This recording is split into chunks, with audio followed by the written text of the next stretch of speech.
Hello again, YouTubers, Ultimate SpongeBob 101 back here again on the SpongeBob channel with a SpongeBob episode review for you guys. Today we are reviewing episode 63. Have you seen this snail? The synopsis states, while trying to beat a world record, SpongeBob forgets to feed Gary for several weeks. So Gary runs away to downtown Bikini Bottom, where he is taken in by a kind old woman.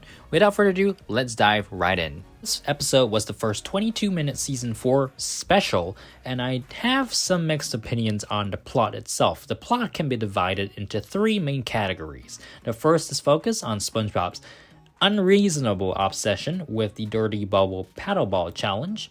The second relates to the very emotional search for Gary, and the third concerns the underlying vile plot on part of what we will call the evil grandma.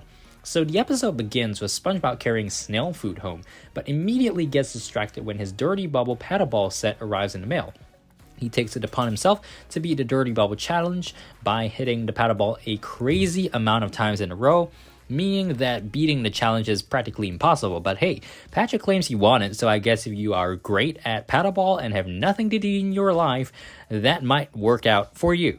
So, SpongeBob becomes obsessed with this and forgets to fill up Gary's food bowl. In newer episodes, we see that SpongeBob tends to understand Gary a little bit more, but coming back to this episode, no matter what Gary does to get SpongeBob's attention, he doesn't link it to, Gary being hungry. So what does Gary do? He leaves the pineapple in search of a new owner. Now, this seems reasonable to some extent, but when you fast forward to when Patrick finds SpongeBob in a completely dilapidated pineapple about a week to 10 days later, we also have a scene where Gary is traversing a desert. So assuming both take place at the same time, it's not clear to me how it's possible for either Gary or SpongeBob to survive that long without food. Perhaps SpongeBob was filter feeding, or judging from his condition, he must have been doing the darnets without any care for anything else during that whole time. And at the same time, Gary would have been traversing or being away from home for 10 days without eating. So I'm not sure how that actually works. I think the only enjoyable scene was the injection of Squidward into the episode. It was not necessary, but the subsequent appearance of SpongeBob and Patrick, the Neanderthals, right, in Squidward's bathroom were absolutely insanely shocking and hilarious at the same time. Squidward streaking might just be the most memorable thing for me from this episode, which is not even focused in any way on Squidward. Overall, while the neglect portion of this episode never made much sense to me, it did do its job in building up the episode for the subsequent section where SpongeBob realizes his grave mistake and tries to make amends. This is where he transitions from going into work feeling exhausted and defeated to enlisting Patrick in conducting the search. Patrick performs the role of a sidekick really poorly in terms of utility, basically messing up things unnecessarily, and even when he does encounter Gary with the evil grandmother, he doesn't put two and two together. There are some gags along the way, like the "Who is this Lisa" person, for instance, and of course we can't forget the montage where Gary Come Home, the song, plays in the background. I think this portion of the episode is really effective in tugging at one's heartstrings, and you can't help but feel bad for SpongeBob. The montage is designed in a way to show that Gary and SpongeBob are never that far apart, even though it might feel like they are a million miles away.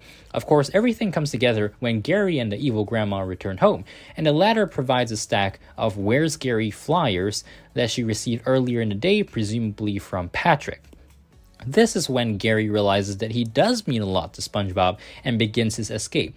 I'm not sure if this episode intended to do this, but it makes it feel as if Gary is very easily convinced or moved. First, he left home just because he wasn't fed for a bit, despite the many years that he probably spent with SpongeBob since then, or before that.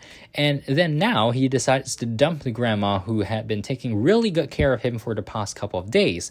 We then move on to the deepest and darkest narrative of the story. The reason why the grandma, who presumably mistook Gary for her own snail, Miss Tuftsy, was not by accident. Rather, the evil grandma was actually feeding Gary to stuff him up as much as possible before eating him. Yeah, for a kid's cartoon, that's actually pretty dark. Gary manages to escape successfully, putting one of the nacho snails out as bait, and returns to SpongeBob. The episode ends with SpongeBob and Gary reconciling and the line, "Let's get you something to eat, you must be starving." Clearly, that line wasn't laced with the same evil intentions as before, but still a good way to tie the entire plot up. Now on to the ratings. First, plot gets a 7 out of 10. It's a pretty straightforward plot in a way, but the main narrative of neglect and subsequent realization of his mistakes was a positive attitude change to take away.